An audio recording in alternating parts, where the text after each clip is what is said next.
হেই WhatsApp guys, যখন আমি pro প্লেয়ারের সাথে এডব্লিউএম উড়াদুরা চালাই তখন যে অবস্থা হয় তোমরা ম্যাচটা দেখতে থাকো, পুরো ম্যাচটা দেখতে থাকো, দেখবা এডব্লিউএম কিভাবে চালাইতে হয়। এই ওপকুলের দুজন প্রো, এই জন্য আমি লোক দিচ্ছি। তারা খেলে পারলো কিন্তু মাঝে মাঝে গুলি পায় না, এই হয়েছে তাগো অবস্থা। শালাই কই ভাইয়া? ও ভাই রে ভাই, হেডশট হেডশট, লল লল লল লল, লাগে না হেডশট আর কি। এখন দেখ ভাই এডব্লিউএম এর ক্যারেশমা এডব্লিউএম লইছে ওরা। আমি এডব্লিউএম চালাচ্ছি না, কাপারও লয়, কিন্তু আমি যখন চালাই তখন কোনো এনিমি কাছে আসতে পারে না। শালা লরস না হিল। হেল দেখো, হেলথ লইয়া এই 2-3 হেলথ লইয়া মার মোরে। খেলাটা দেখো, কোনো করা নাই।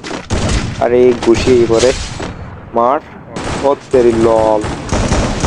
পরের রাউন্ডের খেলা লইছি ম্যাক্স 7 দিচ্ছি হামদাইয়া। লাস্টের রাউন্ডের খেলা, এই যে লাস্টের রাউন্ডে আমরা এই 5টা হয়ে গেছে বইয়া। যদি খেলতে চাও কমেন্ট করো।